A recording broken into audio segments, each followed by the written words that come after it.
ঠাকুর মা স্বামীজির শ্রীচরণে ভক্তিপূর্ণ প্রণাম জানিয়ে আজকের নিবেদন শ্রী শ্রী মায়ের কথা। সরজুবালা দেবী। 17ই ভাদ্র 1325। আমার অসুখ করেছিল, একটু ভালো হতে আজ সন্ধ্যারতির পরে গেছি। মা তখন শুয়েছিলেন, দেখেই বললেন, কি গো, ভালো আছো? অসুখ সেরেছে? আমি বললাম, হ্যাঁ মা। মা সাংসারিক কুশল প্রসাদই করতে লাগলেন। ঢাকার একটি শিষ্যা মাসখানেক হতে চলল উদ্বোধনে আছেন। তিনি বললেন, মা তেল মালিশ করে দেব, দিদির তো শরীর ভালো নয়। মা বললেন, তা হোক, ও দিতে পারবে। তিনি পুনরায় জিজ্ঞাসা করবার পরও বললেন, না না, ও তেল দিতে পারবে, তুমি না হয় একটু বাতাস করো। তিনি বাতাস করতে লাগলেন। একটু বাতাস করার পর মা বললেন, হয়েছে, ঠান্ডা লাগছে, এখন একটু শোওগে। জল খেয়েছ? মিষ্টি নিয়ে জল খাও না। মা এমনি করে সকলের মনস্তুষ্টি করে থাকেন। তিনি উঠে মায়ের কথা মতো জল খেয়ে শুলেন। মা বললেন আমাকে, কাল কেমন ঠাকুরের বই পড়া হলো, সরলা পড়েছিল কী সব কথা। তখন কি জানি মা, এত সব হবে? কি মানুষই এসেছিলেন, কত লোক জ্ঞান পেয়ে গেল, কি সদানন্দ পুরুষই ছিলেন। হাসি, কথা, গল্প, কীর্তন 24 ঘন্টা লেগেই থাকতো। আমার জ্ঞানে তো আমি কখনো তার অশান্তি দেখিনি। আমাকে এমন কত সব ভালো ভালো কথা বলতেন।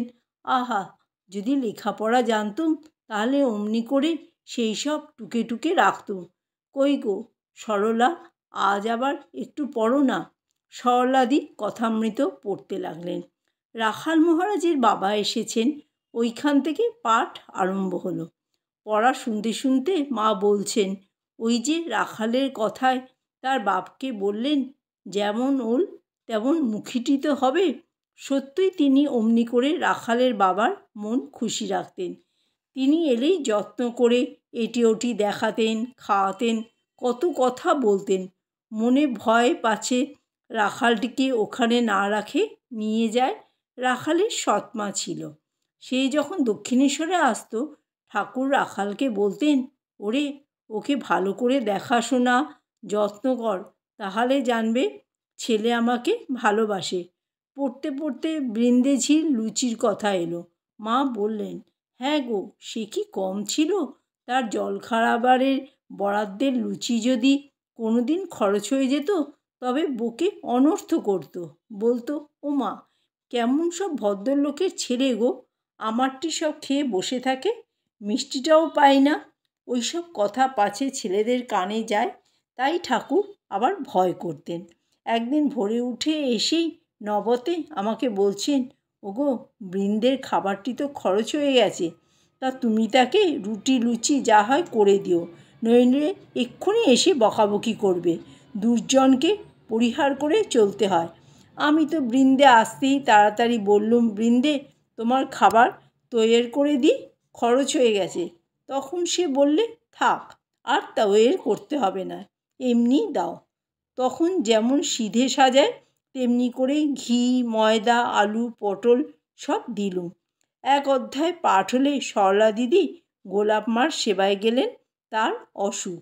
মা আস্তে আস্তে বলছেন, ঠাকুর ভগবানের বিষয় ছাড়া কোনো কথাই বলতেন না। আমাকে বলতেন, দেখছো তো মানুষের দেহ কি, এই আছে এই নাই, আবার সংসারে এসে কত দুঃখ কত জ্বালা পায়। এ দেহের আবার পয়দা করা কেন? এক ভগবানই নিত্য সত্য, তাকে ডাকতে পারলেই ভালো। দেহ ধরলেই নানা উপসর্গ। সেদিন বিলাস এসে বলছে, কত সাবধানে আমাদের থাকতে হয় মা, পাছে মনেও কিছু উঠে, এই ভয়েও সশঙ্ক থাকতে হয়। তাই তো ওরা হলো সাদা কাপড় আর সংসারীরা হলো কালো কাপড়। কালো কাপড়ে কালি পড়লেও অত ঠাওর হয় না, কিন্তু সাদা কাপড়ে এক বিন্দু পড়লেই সকলের চোখে পড়ে। দেহ ধরলেই বিপদ। সংসার তো এই কামকাঞ্চন নিয়েই আছে, ওদের কত ত্যাগ করে চলতে হয়। তাই ঠাকুর বলতেন, সাধু সাবধান। ইতিমধ্যে হরিহর মহারাজ ঠাকুরের ভোগ দিতে এসেছেন। তাকে দেখিয়ে মা বলছেন, এই দেখো একটি ত্যাগী ছেলে। ঠাকুরের নাম নিয়ে বেরিয়ে এসেছে। সংসারী লোক খালি গণ্ডায় গণ্ডায় ছেলের জন্ম দিতে থাকে, ওই যেন কাজ। ঠাকুর বলতেন 2-1টি ছেলে হওয়ার পর সংযত থাকতে।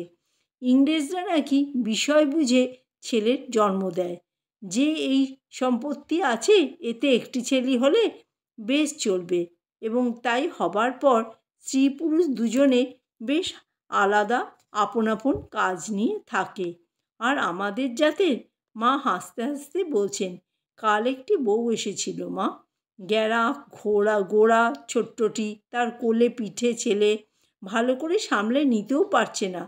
তারপর বলে কি, মা সংসার ভালো লাগে না। আমি বলি, সে কি গো, তোমার এইসব কাচ্চা বাচ্চা, তাতে বললে ওই পর্যন্তই, আর হবে না। বললুম, তা পারো যদি ভালোই তো গো, এই বলে হাসতে লাগলেন। আমি বললাম, আচ্ছা মা, সংসারে তো স্ত্রীলোকদের স্বামী একান্ত পূজ্য ও গুরু, তার সেবায় শালক্য সাজুজ্য পর্যন্ত মিলে থাকে শাস্ত্রে বলে। সেই স্বামীর কতকটা মতের বিরুদ্ধে কোনো স্ত্রী যদি অনুনয় বিনয় বা সদালাপ দ্বারা সংযমী হয়ে থাকতে চেষ্টা করে, তাতে কি পাপ হয়? মা বললেন, ভগবানের জন্য হলে কোনো পাপ হয় না মা। কেন হবে? ইন্দ্রিয় সংযম চাই। এই যে বিধবাদের এত ব্যবস্থা, সব ইন্দ্রিয় সংযমের জন্যে। ঠাকুরের কোনো বিষয়ই ভগবান ছাড়া ছিল না। আমাকে যেসব জিনিস দিয়ে ষোড়শী পুজো করেছিলেন, সেই সব শাখা শাড়ি ইত্যাদি, আমার তো গুরুমা ছিলেন না, কি করব? ঠাকুরকে জিজ্ঞাসা করতে তিনি ভেবে বললেন, তা তোমার গর্ভধারিণী মাকে দিতে পারো। তখন বাবা বেঁচে ছিলেন, কিন্তু দেখো তাকে যেন মানুষ জ্ঞান করে দিও না, সাক্ষাৎ জগদম্বা ভেবে দেবে। তাই করলুম। এমনই শিক্ষা তার ছিল। সুখরণ মাসিক যে 5 টাকা দেয়, তা মাকে দিতে দিয়েছিল। দিতেই মা বললেন, কেন মা, এখন তার কষ্ট, এখন নাই বা দিলে? মা, আমি বললাম, কত দিকে কত খরচ হয়ে যাচ্ছে মা, এ তো আর বেশি নয় যে আপনার সেবায় দিতে পারে তারই মনের তৃপ্তি, নইলে? মা বললেন, হ্যাঁ তা বটে, এখানে দিলে সাধু ভক্তদের সেবায় লাগে। মালপো এনেছিলুম, খুলে ঠাকুরের কাছে দিতে বললেন। রাত অনেক হয়েছিল, প্রায় 10:30। ভোগ হয়ে গেছে। মায়ের আহারের পর প্রসাদ নিয়ে বিদায় নিলুম। জয় মা শারদা।